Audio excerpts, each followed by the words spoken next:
정의연과 위안부 할머니들의 진실 공방이 계속되고 있는데요. 지난번에 이용수 할머니와 진실 공방이 있었고 이번에는 길원옥 할머니와 갈등을 빚고 있는데 이게 어떤 상황인지 한번 짚어보도록 하겠습니다. 할머니 측에서 일단 제기한 문제는 길원옥 할머니가 지금 치매 증세가 있으신데 치매 할머니를 이용을 해서 돈을 정의연에서 빼갔다라는 게 양아들 목사로 있는 양아들의 주장입니다. 정의연 쪽에서는 그런 일이 없다면서 만약에 치매를 이용해서 빼냈다면 그 양아들은 얼마 전에 입양이 된 걸로 알고 있는데 그러면 입양도 무효 아니냐? 지금 이렇게 반박을 하고 있는 거지요. 자, 이런 논란이 계속 벌어지고 이어지는 것 상당히 볼썽사납습니다. 관련된 녹취를 좀 들어보시죠. 정의연에서는 개인적 자금 횡령이나 불법 유용은 절대 없습니다. 매년 변호사와 공인회계사로부터 회계감사를 받아왔으며 매번 문제가 없다는 의견을 받아왔습니다. 다만 국세청 시스템 공시 입력 과정에서 아주 약간의 실수가 있었지만 이는 국세청 제공시 명령에 따라 바로잡도록 하겠습니다. 검찰의 과잉 수사, 언론의 무차별 취재 경쟁, 반인권적인 취재 행태에 힘겨워하셨고 매일매일 불안해하셨음에도 쉼터에 계신 길원옥 할머니의 안위를 우선시하시던 소장님, 끝까지 지켜드리지 못해 정말 죄송합니다.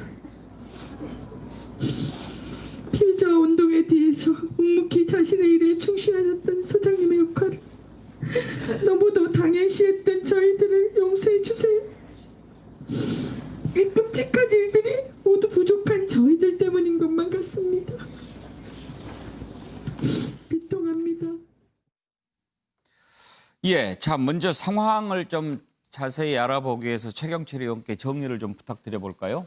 길원옥 할머니를 둘러싼 지금 또 돈이 어디 갔느냐. 예. 길원옥 할머니가 받고 있는 돈이 제가 보니까 여가부에서 그 위안부 피해자들에게 보통 매월 지원금 140만 원, 간병비 136만 원, 건강치료비 81만 9천 원을 전부 개인별로 피해자 28명에게 지급을 합니다. 그게 예. 보니까 한 350만 원 정도 되더라고요. 예.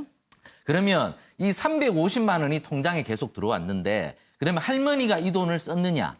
양자들이 얘기가 자기는 할머니는 한 100만 원 정도 받는 줄 알았는데 알고 보니까 350만 원이더라. 근데 실제로 내가 받은 돈은 할머니로부터 받긴 받았답니다. 선교비 명목으로 한 5, 60만 원 정도밖에 못 받았다. 예. 그럼 나머지 돈은 어디 갔느냐? 이렇게 의혹을 제기하고 있습니다. 예. 그러니 정의연이 반박에 나섭니다.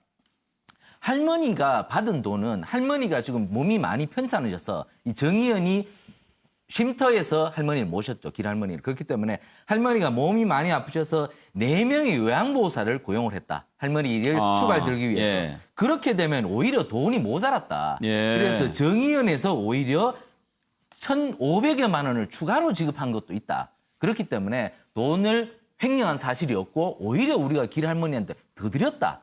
이렇게 주장을 하는 것인데 양측의 주장이 굉장히 엇갈리고 있습니다. 예. 하지만 또 의혹이 또 있습니다. 할머니 돈 중에 일부가 어떤 특정 단체에 기부가 됐다.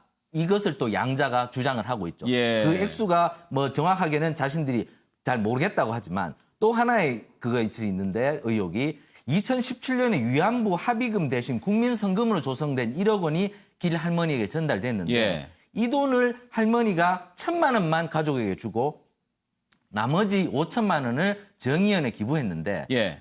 그해 기부자 명단에는 길할머니 이름이 없다는 의혹도 지금 제기되고 있다는 것이죠. 그런데 이게 정의연과 길할머니의 양자 사이에 예. 굉장히 그 발언이 엇갈리기 때문에 예. 결국 제가 볼 땐 이것은 지금 하고 있는 검찰 수사에서 의혹이 밝혀질 수밖에 없다. 그러니까 검찰이 지금 좀 속도를 내야 된다.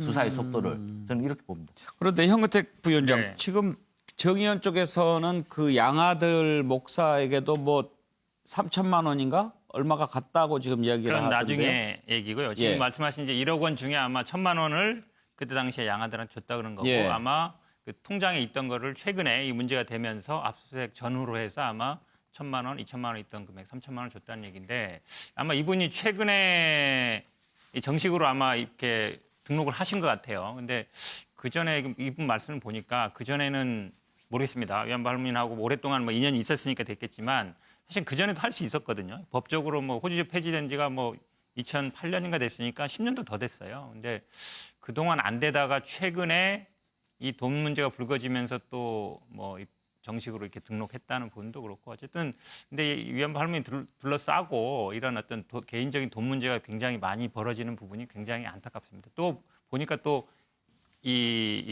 물론 이분들이 어쨌든 뭐 자식 있는 경우도 있지만 없는 경우도 있지만 이 또 최근에 거처를 옮기는 과정도 보면 예. 좀 안타까워요. 왜냐하면 우리가 이제 알겠습니다. 그런데 정말 이런 얘기가 계속 나오는 게 참 안타깝습니다. 불편하죠. 특히 이제 돈 문제 갖고 공방을 하고 있기 때문에. 근데 어찌됐든 그 가족관계등록부에 양자나 친자로 등재가 안 돼 있다 하더라도 우리 통상 이렇게 자녀로 하게 되면 젖먹이 때부터 키웠다고 하니까요. 예. 그러면 정의원에서도 어떤 돈 문제에 관련돼서는 오해를 받지 않기 위해서도 가족과 상의를 했으면 어땠을까 이런 생각이 좀 들고요. 이제 할머니 뜻에 따라 했는지 여부는 뭐 검찰 수사로 밝혀지겠지만 어쨌든 제 생각에는 할머니 수사가 끝날 때까지는 이 돈 문제 갖고 공방을 하는 것은 좀 맞지 않다. 할머니가 불편하실 것 같아요. 네.